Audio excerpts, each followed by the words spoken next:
Ration വ്യാപാരികളുമായി ഭക്ഷ്യവകുപ്പ് മന്ത്രി ജി.ആർ. അനിൽ ചർച്ച നടത്തും. ഉച്ചയ്ക്ക് 2 മണിക്ക് വ്യാപാരികളെ ചർച്ചയ്ക്ക് വിളിച്ചു. കടയടച്ചുള്ള പണിമുടക്ക് സമരത്തിൽ നിന്നും പിന്മാറണമെന്ന് മന്ത്രി ഇന്നലെ അഭ്യർത്ഥിച്ചിരുന്നു. രാവിലെ 8 മണി മുതൽ 256 റേഷൻ കടകൾ പ്രവർത്തനം തുടങ്ങിയിട്ടുണ്ട്. ഇന്ന് തുറക്കാത്ത കടകൾ ഉച്ചമുതൽ ഏറ്റെടുക്കാനാണ് സർക്കാരിന്റെ തീരുമാനം. എല്ലാ ജില്ലകളിലും കൺട്രോൾ റൂം തുറക്കാൻ ഭക്ഷ്യമന്ത്രി നിർദ്ദേശം നൽകിയിട്ടുണ്ട്. 40-ലധികം മൊബൈൽ റേഷൻ കടകൾ നാളെ നിരത്തിലിറക്കാനാണ് സർക്കാരിന്റെ തീരുമാനം. ഇന്നു മുതൽ റേഷൻ വ്യാപാരി സംഘടനകൾ അനിശ്ചിതകാലത്തേക്ക് കടകൾ അടച്ചിട്ട് സമരം നടത്തുമെന്ന് നേരത്തെ പ്രഖ്യാപിച്ചിരുന്നു. റേഷൻ വിതരണം തടസ്സപ്പെടുത്തിയാൽ നിയമപരമായ നടപടികൾ സ്വീകരിക്കുമെന്ന് സംസ്ഥാന ഭക്ഷ്യ കമ്മീഷൻ മുന്നറിയിപ്പ് നൽകിയിട്ടുണ്ട്. വ്യാപാരികൾ അവരുടെ നിലനിൽപ്പിന് വേണ്ടി സമരത്തിനിറങ്ങുമ്പോൾ നിയമ നടപടികളുടെ വാളോങ്ങിക്കൊണ്ടുള്ള ഭക്ഷ്യ കമ്മീഷന്റെ നടപടി ഒരു ജനാധിപത്യ സംവിധാനത്തിന് യോജിച്ചതല്ലെന്ന് റേഷൻ ഡീലേഴ്സ് കോർഡിനേഷൻ സംസ്ഥാന കമ്മിറ്റി ചെയർമാൻ സ്റ്റീഫൻ എമ്മയും ജനറൽ കൺവീനർ ജോണി നെല്ലൂരും പ്രസ്താവനയിൽ അറിയിച്ചിട്ടുണ്ട്. 21 ലക്ഷത്തോളം സന്തുഷ്ടരായ ഉപഭോക്താക്കളും 2 ലക്ഷത്തോളം തിമിര ശസ്ത്രക്രിയകളും പൂർത്തിയാക്കിയ മലബാറിലെ ഏക കണ്ണാശുപത്രി Al Salama high hospital, hospital road, Perinthalmanna.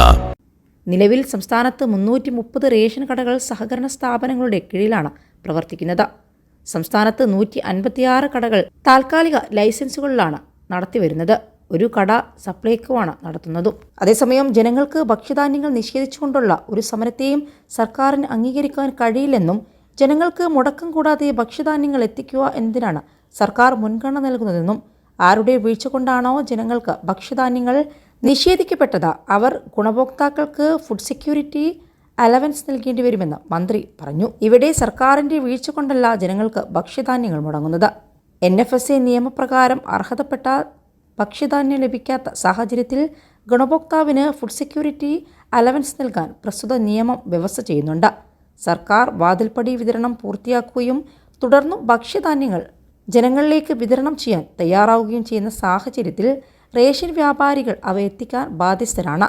അല്ലാത്തപക്ഷം ഗുണഭോക്താവിന് അവർ ഫുഡ് സെക്യൂരിറ്റി അലവൻസ് നൽകേണ്ടി വരുമെന്ന് മന്ത്രി ഓർമ്മപ്പെടുത്തി.